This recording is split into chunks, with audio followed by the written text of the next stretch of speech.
সমাজকে চেঞ্জ করতে হলে, একটা আদর্শ পরিবার গঠন করতে হলে, কথা ভালো করে বুঝেন, আদর্শ পরিবার গঠন করতে হলে, সত্যিকার অর্থে নিট অ্যান্ড ক্লিন একটা সমাজ পেতে হলে, তাহলে আপনাকে এই কাজগুলো করতে হবে। ঠিক না ঠিক? জোরে বলেন ঠিক না ঠিক? আপনি দ্বীনি শিক্ষার প্রতি আপনার তুচ্ছ মনোভাব, আপনি মনে করেন এটা ফকিরি শিক্ষা, আপনি মনে করতে পারেন, আপনার মনে হতে পারে আপনি আসলে তো অসুস্থ, এই জন্য আপনার এটা মনে হতে পারে আপনার দিল সুস্থ না, আপনি অসুস্থ মানসিকতার ব্যক্তি, এই জন্য আপনার কাছে মনে হতে পারে। কিন্তু প্রকৃত সত্য, প্রকৃত বাস্তবতা, আপনি সমাজটাকে একটু বিচার করেন। তুলনামূলক কিছু অপরাধ যারা দিন বুঝে আলেম ওলামা নামদারি কিছু মানুষের মধ্যে থাকতে পারে, কিন্তু আপনি বাস্তব নিরিখে একটু বিচার করে দেখেন, সমাজের ইয়াবা গাঞ্জা হিরোইনখোর কয়জন মানুষ আপনি আলেমের মধ্যে পাবেন? বলেন। মাদ্রাসা পড়ুয়া দ্বীনি শিক্ষায় শিক্ষিত কয় পার্সেন্টকে আপনি হিরোইনখোর, গাঁজাখোর, ইয়াবাখোর, বাবাখোর পাওয়া যাবে? জোরে বলেন, পাওয়া যাবে? উল্টা সামনে নেন, এই ইয়াবা, গাঁজা, হিরোইন, ফেন্সিডিল এগুলো এই বাংলাদেশে, এই দুনিয়ার মধ্যে এই ব্যবসাকে চাঙ্গা করে রাখছে কারা? এই ব্যবসাকে চাঙ্গা করে রাখছে একদল বিপদগামী যুবক, যারা শুধু শিক্ষিত নয়, পুরো বাংলাদেশের সর্বোচ্চ ডিগ্রিধারী প্রতিষ্ঠানের শিক্ষায় শিক্ষিত। আপনি গিয়ে দেখেন তারা গাঁজায় অভ্যস্ত, হিরোইনে অভ্যস্ত, বাবায় অভ্যস্ত। ঠিক না ঠিক? কেন নাই? শুধু ওই ভিতরে তাকওয়া নাই, আল্লাহর ভয় নাই, দ্বীন শিক্ষা নাই। আল্লাহু আকবার। কেন বললাম এই কথাটা? দ্বীনি শিক্ষার কোনো বিকল্প নাই। আপনার সন্তানকে যদি আপনি দুনিয়া ও আখিরাতে কাজে লাগাইতে চান, বহু বড় বড় ইঞ্জিনিয়ারদের সাথে আমাদের উঠা বসা আছে, তারা বাংলাদেশের বিশাল বড় ইঞ্জিনিয়ার, কিন্তু তার সন্তানকে কওমি মাদ্রাসায় ভর্তি করাইছে। বাংলাদেশের বিশাল টাকাওয়ালা ধনী পাওয়ারফুল ব্যক্তি তার মেয়েটাকে মহিলা মাদ্রাসায় ভর্তি করাইছে। জিজ্ঞাসা করা হলো কেন? কয় হুজুর, অন্তত পক্ষে দিন শেষে এই কথাটা, দিনের শেষে এই কথা শুনতে হবে না যে স্যার আপনার মেয়ে স্কুলে নাই, এই কথাটা শোনা লাগবে না। ঠিক না ঠিক? ঠিক না ঠিক? এই জন্য এই সর্বশেষ যেটা বলতেছিলাম, মা বাবার উপরে দায়িত্ব হলো সন্তানকে কি দেওয়া? দ্বীন শিক্ষা দেওয়া, দ্বীন শিক্ষা দেওয়া। মুসলমান ভাইরা আমার, রাসূল করিম সাল্লাল্লাহু আলাইহি ওয়াসাল্লাম হাদিসের মধ্যে পরিষ্কার করে বলেন, قال رسول الله صلى الله عليه وسلم من سلك طريقا يلتمس فيه علما سهل الله له به طريقا إلى الجنة। এ মুসলমান ভাইরা আমার, দ্বীনি শিক্ষা শুধু আখিরাতের জন্য নয়, দুনিয়ার জন্য প্রয়োজন। মা বাবার সুন্দর, যদি সন্তানের কাছে সুন্দর আচরণ পেতে চায়, কোনো মা বাবা যদি সন্তানের কাছ থেকে ভদ্র আচরণ পেতে চায়, কোনো মা বাবা যদি তার ছেলে মেয়েকে নিয়ে সুনামের সাথে সমাজে বাঁচতে চায়, ও মুসলমান, তাহলে আর কোনো কিছুর দ্বীনি শিক্ষার কোনো বিকল্প নাই। মুসলমান ভাইরা আমার, সন্তানের ভিতরে যখন দ্বীনি শিক্ষা আসবে, সন্তানের ভিতরে যখন আল্লাহর ভয় থাকবে, ওই সন্তান দুনিয়াতেও কাজে আসবে, ওই সন্তান আখিরাতেও কাজে আসবে, ওই সন্তান মৃত্যুর পরেও কাজে আসবে, ওই সন্তান আপনার আমার জন্য বিশেষ একটা সম্পদ হয়ে যাবে। এই জন্য মানুষ বলে, হ্যাঁ, সন্তানকে সম্পদ, সন্তানের জন্য সম্পদ জমা করার দরকার নাই, বরং সন্তানকেই সম্পদ বানিয়ে যাও। কি বানিয়ে যাও? সন্তানকেই সম্পদ বানিয়ে যাও। আপনি যে কোনো মা বাবাকে দেখবেন সবার ভিতরে একই দুরবস্থা। বলে হুজুর, ছেলে মেয়েকে কি খাওয়াবো, কি করব, কিছুই করতে পারলাম না। রাত একদম সকাল থেকে নিয়ে গভীর রাত পর্যন্ত একই ব্যস্ততা, কি একই কথা যে হুজুর ছেলে মেয়ের জন্য কিছু করে যেতে হবে। ঠিক না ঠিক? অধিকাংশ মানুষের এই দুরবস্থা, আমার ছেলে মেয়ের জন্য কিছু না কিছু ব্যাংক ব্যালেন্স করে যেতে হবে। আপনি করেন, হালাল পথে করেন, কোনো অসুবিধা নাই, কিন্তু নামাজ কালাম বাদ দিয়ে, দিন ইমান বাদ দিয়ে আপনি সন্তানের ব্যাংক ব্যালেন্সের চিন্তায় আছেন, এটা আপনার জন্য সুখবর নয়। মানুষের অবস্থা, খাদ্য খাবার মানুষকে খাওয়ানো, রিজিকের জিম্মাদারি কার? না বাবার? ভালো করে বুঝেন, বাবার না আল্লাহর? রিজিকের জিম্মাদার কে নিছেন? আল্লাহ কোরআনে বলছেন, মা মিন দাব্বাতিন ফিল আরদি ইল্লা আলাল্লাহি রিজকুহা। মুসলমান ভাইরা আমার আল্লাহ পবিত্র কালামের মধ্যে পরিষ্কার করে বলেন, ওমা মিন দাব্বাতিন ফিল আরদি। দুনিয়ার মানুষ বুঝে নাও, শুধু তোমার সন্তান নয়, সারা দুনিয়াতে যত ধরনের প্রাণীর বসবাস, সে জলে বাস করুক আর স্থলে বসবাস করুক, পানির ভিতরে থাকুক কিংবা ডাঙ্গায় থাকুক, হাওয়ার ভিতরে চলুক আর জঙ্গলের ভিতরে থাকুক, যত ধরনের মাখলুক আছে সমস্ত মাখলুকের রিজিকের জিম্মাদারি কার? মুসলমান ভাইরা আমার, তুমি যদি এই মুহূর্তে চলে যাও, তোমার টেনশন করার প্রয়োজন নাই তোমার সন্তান কি খাবে, কোথায় থাকবে। আমার আল্লাহ মানুষ সৃষ্টি করার আগেই, হাজার হাজার বছর আগে আল্লাহ পাক প্ল্যান নিয়েছেন, কোন ব্যক্তি কতটুকু পানি খাবে, কতটুকু খাদ্য খাবার খাবে, কতটুকু রিজিক সে গ্রহণ করবে। আমার আল্লাহ মানব সৃষ্টির, দুনিয়া সৃষ্টির হাজার হাজার বছর আগে আমার আল্লাহ ওই বাজেট নির্ধারণ করে রাখছেন। এই জন্য মুসলমান ভাই আমার, বুঝো, ভালো করে বুঝো, বাবার জিম্মাদারি সন্তানকে খাওয়ানোর নয়, সন্তানের রিজিকের জিম্মাদারি বাবার নয়। হ্যাঁ, ভুল বুঝার সুযোগ নাই, বাবার জিম্মাদারি হলো সন্তানের জন্য চেষ্টা করা। কি করা? চেষ্টার দায়িত্ব বাবার, রিজিক পৌঁছানোর দায়িত্ব কার? ওই একই কথা, কথাটা বুঝে নেন ভালো করে। চেষ্টা করার দায়িত্ব কার? না, চেষ্টার দায়িত্ব বাবার, চেষ্টার দায়িত্ব আমার আপনার, কিন্তু রিজিক পৌঁছানোর দায়িত্ব কার? চেষ্টার দায়িত্ব মানে আল্লাহ কোথাও এই কথা বলেন নাই, হ্যাঁ, যে তোমার সারাক্ষণ তুমি মসজিদের মধ্যে বসে থাকো, 24 ঘন্টা তুমি মসজিদের মধ্যে বসে বসে জিকির আজকার করো না, বরং আল্লাহ উল্টোটা বলছেন। আল্লাহ কি বলছেন? ফাইদা কুদিয়াতিস সালাতু ফান্তাশিরু ফিল আরদ। মুসলমান ভাইরা আমার আল্লাহ বলেন, যখন নামাজ শেষ হয়ে যায়, ফাইদা কুদিয়াতিস সালাত, নামাজ সমাপ্ত হয়ে গেছে, নামাজ শেষ হয়ে গেছে, এবার তোমার মসজিদে বসে থাকার দরকার নাই, যাও তোমার যেখানে জিম্মাদারি, তুমি দোকানদার দোকানে চলে যাও, কর্মজীবী কর্মে চলে যাও, চাকরিজীবী চাকরিতে চলে যাও, ব্যবসায়ী ব্যবসায়ী চলে যাও, মাতব্বর মাতব্বাড়িতে যাও, কিন্তু আগে নামাজ। আগে কি? নামাজ শেষ, এবার তোমার যেখানে কাজ তুমি সেখানেই চলে যাও, কাজ করো, কোনো অসুবিধা নাই, কিন্তু নামাজ বাদ দিয়ে নয়। এটার নাম হলো নামাজ। দিন ইমান ঠিক রেখে বান্দা চেষ্টা করবে। আল্লাহর কসম করে বলছি, কোন ব্যক্তি যদি দিন ইমান ঠিক রেখে চেষ্টা করে, আল্লাহ তাকে না খাওয়ায় মারবেন না, তার সন্তানদেরকে না খাওয়ায় রাখবেন না। এই জন্য চেষ্টার দায়িত্ব আপনার, রিজিক পৌঁছানোর জিম্মাদারি কার? আল্লাহ। এজন্য আপনার এই টেনশন করার দরকার নাই, আমার ছেলেকে দিন শিক্ষা দেব, তাহলে আমার ছেলে কি খাবে। না প্রিয় দোস্ত, আপনার ছেলে এত খাবে, এত খাবে, এত সম্মানে থাকবে, পৃথিবীর টান পর্যন্ত এত সম্মান পাবে না, এত সম্মানিত হবে। আপনার সন্তানকে আপনি দিন শিক্ষা দিয়ে যান, আপনিও এত সম্মানিত হবেন। আপনার সন্তানকে দিন শিক্ষা দেন, শুধু দুনিয়াতে না, আখিরাতের অবস্থা কেমন হবে। একটা ছোট্ট একটা গল্প বলে আপনাদেরকে শেষ করে দেই। এক আলেম, তিনি এক মাদ্রাসায় গেছেন, বিভিন্ন সময় বয়ানে যান, তো উনি ঘটনাচক্রে সেদিন আসরের আগে সেখানে উপস্থিত হয়েছেন। উপস্থিত হওয়ার পরে পাশেই কবরস্থান ছিল, মনোযোগ দিয়ে কথাটা শুনবেন। তো এই আলেম তিনি দেখতেছেন যে কবরস্থানের পাশে একটা তালেব ইলম এক কবরের পাশে দাঁড়ায় খুব দোয়া করতেছে আর কাঁদতেছে, যার জোর করে কাঁদতেছে তো চোখ দিয়ে পানি পড়তেছে। অনেকক্ষণ যাবত তিনি তাকায় দেখতেছেন যে ছেলে এভাবে কাঁদতেছে। তো দেখলেন একেবারে কাঁদতে কাঁদতে শুধু মানে একদম আজানের আগ পর্যন্ত, মাগরিবের আর অল্প সময় আছে, এর আগে দিয়ে ছেলেটা কান্নাকাটি শেষ করে ওখান থেকে দোয়া করে চলে আসলো।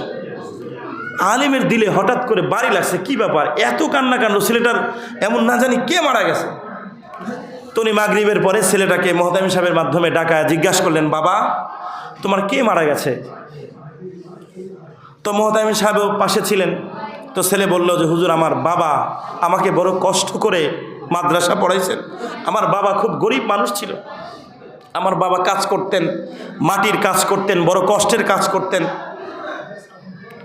তো ছেলে পুরো ঘটনা বলতেছে যে হুজুর, আমি এক সময় আমি হেফজ পড়া বাদ দিয়ে আমার বাবাকে বললাম, বাবা আমি চলে আসছে, আমি আর পড়বো না, আপনি এত কষ্ট করেন আমার সহ্য হয় না, আমি আপনার সাথে আজ থেকে কাজে লাগবো, কাজ করব।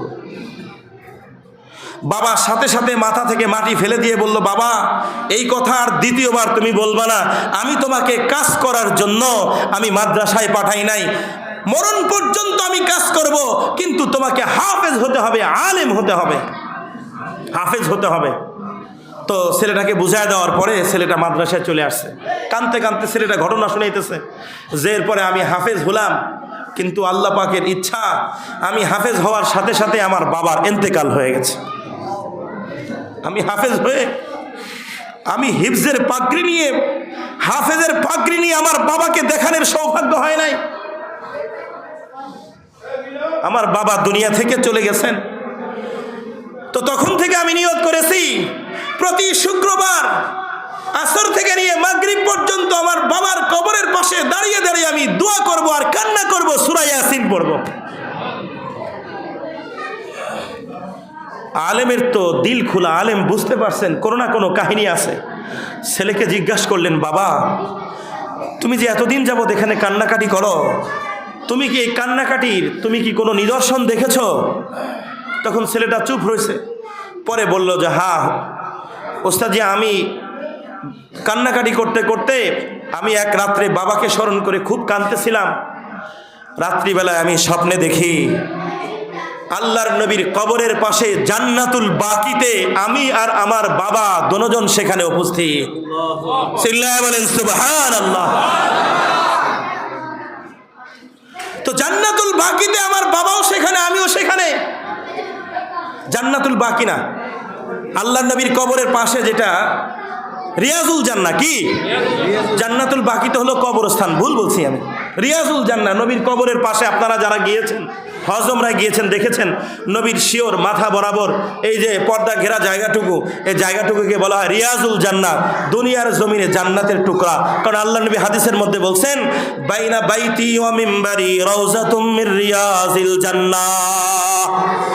আল্লাহর নবী বলেন, আমার বাড়ি, আমার ঘরের পাশে থেকে নিয়ে আমার মেম্বার পর্যন্ত এই পুরা জায়গাটা হলো জান্নাতের একটি বাগান।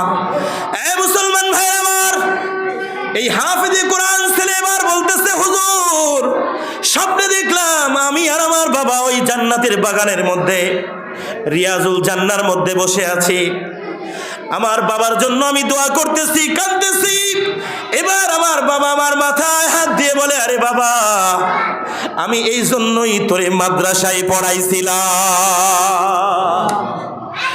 মুসলমান ভাই আমার, বাবার উপরে সবচাইতে বড় জিম্মাদারি সন্তানকে দ্বীনি শিক্ষায় শিক্ষিত করা। আইয়ু আল্লিমাল কুরআন, সন্তানকে কোরআনের শিক্ষা দেওয়া। ও মুসলমান, তোমার সন্তানটা যদি সত্যিকার অর্থে তার থেকে যদি ভালো কিছু আশা করতে চাও, তাহলে তোমাকে 2026 সাল শুরু হয়েছে, এই মুহূর্তেই তোমাকে সিদ্ধান্ত নিতে হবে তোমার কলিজার টুকরা সন্তানকে তুমি কোন শিক্ষায় শিক্ষিত করতে চাও। এই দায়িত্ব আপনাকে পালন করতে হবে। তাহলেই আপনার জন্য লম্বা সময় কথা বলার মতো আর সময় নেই। হাদিস পরিষ্কার আছে, মান ক্বারা আল কুরআন মান হাফিজাল কুরআন ওয়া আমিলা বিহি। মুসলমান, আল্লাহর নবী বলেন, কোন ব্যক্তি যদি কোরআন পড়ে, কোরআনের হাফেজ হয়, ওয়া আমিলা বিহা, আর কোরআন অনুযায়ী যদি আমল করে, আল্লাহর নবী বলেন, উলবিসা ওয়ালিদাহু তাজান ইয়াউমাল কিয়ামাহ। মুসলমান ভাইরা আমার, আমার নবী বলেন, একজন হাফেজে কোরআন বাবা সন্তান হাফেজ হয়েছে, সন্তান হাফেজ হওয়ার পরে সন্তান যদি ওই অনুযায়ী আমল করে হাফেজ হয়, মুসলমান, সন্তানকে আল্লাহ কি পুরস্কার দিবেন সেটা তো পরে, কিন্তু সন্তানের মা বাবা হাফেজে কোরআনের বাবা আমার অবস্থা কেমন হবে? নবী বলেন উলবিসা ওয়ালিদাহু তাজান ইয়াউমাল কিয়ামা।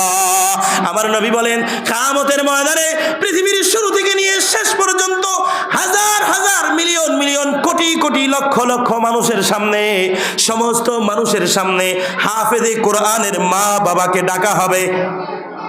কাকে ডাকা হবে? হাফেজে কোরআনের মা বাবাকে, আসো আসো সামনে আসো। এই যে আজকে যেমন স্টেজ, এরকম কোটি কোটি মানুষের সামনে হাফেজে কোরআনের মা বাবাকে ডাকা হবে। আমার আল্লাহ বলবেন, এরে হাফেজে কোরআনের বাবা, এরে হাফেজে কোরআনের মা, দুনিয়ায় কষ্ট করে সন্তানকে হাফেজ বানাইছো, কষ্ট করে সন্তানকে দুনিয়ার শিক্ষায়, চোরের শিক্ষায় শিক্ষিত করো নাই, সন্তানকে দুনিয়ার শিক্ষা থেকে বঞ্চিত করে কারো অবজ্ঞার কথা শোনো নাই, মানুষের সমালোচনা সব কিছু পিছনে ফেলে দিয়ে তোমার সন্তানকে হাফেজ বানাইছো। আসো, আমি আল্লাহ আজকে তোমাদেরকে পুরস্কৃত করব। আল্লাহর নবী বলেন ওই মা বাবাকে সমস্ত মানুষের সামনে বিশাল এক অভ্যর্থনা সম্মাননা জানানো হবে। ও মুসলমান, মানুষ বলে টুপি, টুপি বললে তো মনে হয় এরকম একটা টুপি মনে হয়, তাই না? এই টুপি মানে হলো রাজমুকুট। কি মুকুট? তর্জমা একটু বুঝে শুনে করলে মানুষের বোঝার জন্য সহজ হয়। তাজান ইয়াউমাল কিয়ামা, কিয়ামতের ময়দানে আমার আল্লাহ কোটি কোটি লক্ষ লক্ষ মানুষের সামনে ওই হাফেজে কোরআনের মা বাবাকে সম্মানের মুকুট পরাবেন। সুবহানাল্লাহ। আগের জামানায় রাজা বাদশাদের অভিষেক অনুষ্ঠান তাকে স্বর্ণের মুকুট পরাইতো, তাই না? জলজল করতো, হীরা মুক্তা লাগানো থাকতো, আলো উজ্জ্বল জলজল করতো। লাইটের আলো কি?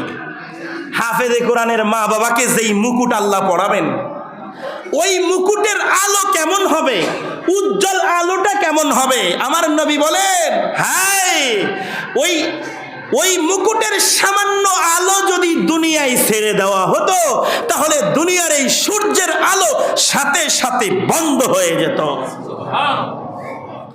এমন মা বাবা হইতে চাই কি চাই না? কে কে রাজি আছে একটু হাত তুলে দেখি, কে কে রাজি আছে? নারে তাকবীর, নারে তাকবীর। আল কোরআনের আলো, হাফেজে কোরআন জিন্দাবাদ। পারবো না ইনশাআল্লাহ? নিয়ত আছে তো আমাদের সন্তানদেরকে হাফেজ বানাবো তো ইনশাআল্লাহ? বলে হুজুর আমার তো এখন সন্তান শেষ হয়ে গেছে। সন্তানের সন্তানরে পারবো তো ইনশাআল্লাহ? হাফেজের বাবা না হতে পারলে হাফেজের দাদা তো হতে পারবো ইনশাআল্লাহ? বলে হুজুর আমার তো ছেলের ঘরে নাই, আচ্ছা মেয়ের ঘরে তো আছে, নানা তো হতে পারবো ইনশাআল্লাহ। আল্লাহু আকবার। এবার আপনি চিন্তা করেন, হাফেজে কোরআনের বাবা মার যদি এই অবস্থা হয় তাহলে হাফেজে কোরআনের ইজ্জতটা কেমন হবে?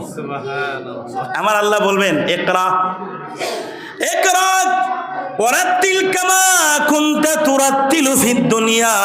এরে হাফেজে কোরআন, কষ্ট করে সারাদিন কষ্ট করে হেফজ করেছিলা, তারাবির মধ্যে বড় কষ্ট করে তারাবির নামাজ পড়াইতা, এক একটা আয়াত তেলাওয়াত করো, দুনিয়ার জমিনে যেভাবে আয়াত তেলাওয়াত করতা, আজকে তোমাকে অর্ডার দিলাম বান্দা হাফেজে কোরআন আয়াত তেলাওয়াত করো। এক একটা আয়াত পড়বে, হাফেজ বলবে আলহামদুলিল্লাহি রাব্বিল আলামিন। আল্লাহ বলবে একটা গ্রেড বাড়ায় দিলাম। চিল্লায় বলেন সুবহানাল্লাহ। বুঝেন নাই? এবার বলবে আর রহমানির রহিম। আল্লাহ বলবেন দ্বিতীয় গ্রেডে উঠে যা। সুবহানাল্লাহ। মালিক ইয়াউমিদ্দিন। আল্লাহ বলবেন 3 নম্বরে উঠে যা। বুঝেন নাই? এবার হাফেজে কোরআন এক একটা করে আয়াত তেলাওয়াত করবে, মর্যাদার এক একটা সিঁড়ি উপরে উঠতে থাকবে। সুবহানাল্লাহ।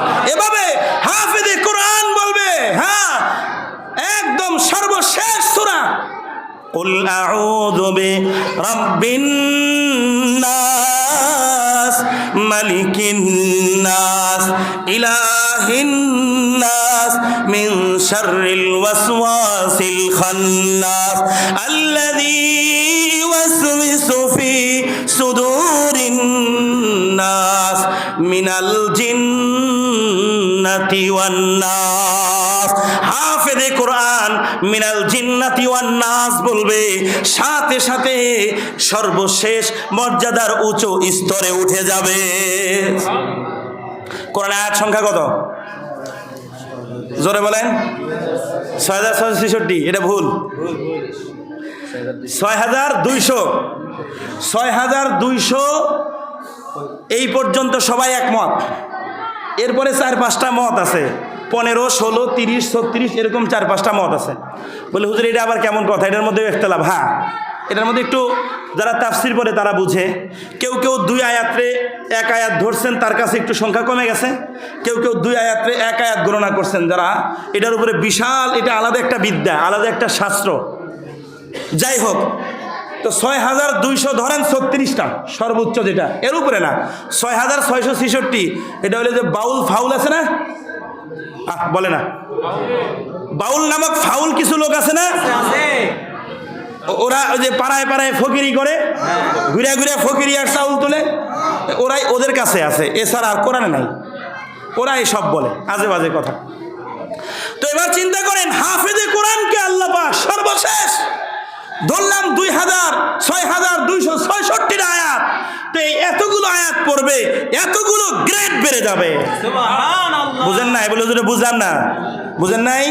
গ্রামের পাতি নেতা, এরপরে মেম্বার, এরপরে কি বলেন, চেয়ারম্যান, এরপরে এমপি, তারপরে এরপরে প্রধানমন্ত্রী, এরপরে ধরেন প্রেসিডেন্ট, এরপরে ট্রাম্প, বর্তমানে সবচেয়ে বড় ক্ষমতা যেহেতু তার। তো এখানে যেরকম গ্রেড, এলাকার নেতা থেকে মেম্বার, চেয়ারম্যান, এরপরে এমপি, মন্ত্রী, এটা যেরকম গ্রেড, ঠিক তেমনি এক একটা আয়াত পড়বে আমার আল্লাহ। হ্যাঁ, উদাহরণস্বরূপ ধরেন এলাকার নেতা থেকে মেম্বার, মেম্বার থেকে চেয়ারম্যান, চেয়ারম্যান থেকে এমপি, এমপি থেকে মন্ত্রী, মন্ত্রী থেকে প্রধানমন্ত্রী, প্রধানমন্ত্রী থেকে এরপরে রাষ্ট্রপতি, এরপরে সর্বোচ্চ, এভাবে যতগুলো হাফেজ আয়াত তেলাওয়াত করে, হাফেজ আয়াত তেলাওয়াত করবে, আল্লাহ ততগুলো গ্রেড বাড়ায়া দিবেন।